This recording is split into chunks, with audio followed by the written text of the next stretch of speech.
దేవుడు గుడిలో ఉండాలి, భక్తి గుండెల్లో ఉండాలి.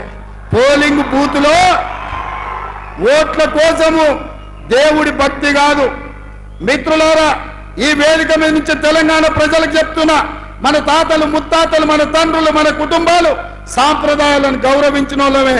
అందుకే దేవుడిని గుడిలో పెట్టినాం, భక్తిని గుండెల్లో పెట్టుకొని ఈ రోజు పూజలు చేసినాం.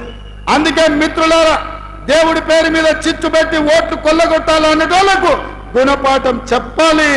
అప్పుడే మన ప్రాంతం యొక్క చైతన్యం ప్రజలకు చేరుతుందని చెప్పి నేను సవినయంగా మీకందరికీ విజ్ఞప్తి చేస్తున్న మిత్రులారా. అందుకే మిత్రులారా, ఈరోజు జరగబోయే పరిణామాలు, రాబోయే తీర్పు ఈ వరంగల్ నుంచే మొదలవ్వాలి. నేను అందుకే మిమ్మల్ని అడుగుతున్నా.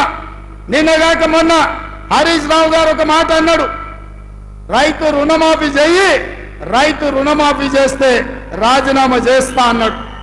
నేను ఈ వేదిక మీద నుంచి మాట ఇస్తున్నా, రామప్ప దేవాలయం శివుడి సాక్షిగా, సమ్మక్క సారలమ్మ సాక్షిగా, 1000 స్తంభాల గుడి సాక్షిగా, అక్కడి సూర్యుడు ఇక్కడ ఉదయించిన, భూమి ఆకాశం తిరగబడ్డా, తుఫానులు వచ్చినా, భూకంపం వచ్చినా, భూమి బద్దలైనా, నేను మాట ఇస్తున్నా, 15 ఆగస్టు లోపల తెలంగాణ రైతాంగానికి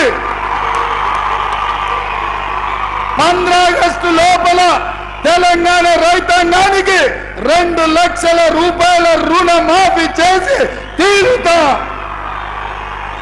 హరీష్ రావు అన్నావు కదా సిద్దిపేటకు రాజీనామా చేస్తా అని, రాజీనామా పత్రం జేబులో పెట్టుకో. 15 ఆగస్టు నాడు నీతోని మాట్లాడతా బిడ్డ, మాట మీద ఉండాలి. నీ మామలాక మాట ఇచ్చి మాట తప్పి దళితుని ముఖ్యమంత్రి చేస్తా, లేకపోతే తలకాయ నరుకుంటాని తలకాయ లేని మాటలు మాట్లాడతాం అనుకుంటున్నావేమో. 15 ఆగస్టు నాడు నీతో మాట్లాడతా. దేశానికి స్వతంత్రమే కాదు, రైతులకు కూడా ఆర్థిక స్వతంత్రం తీసుకొచ్చే రోజు 15 ఆగస్టు 2 లక్షల రుణమాఫీ చేస్తా.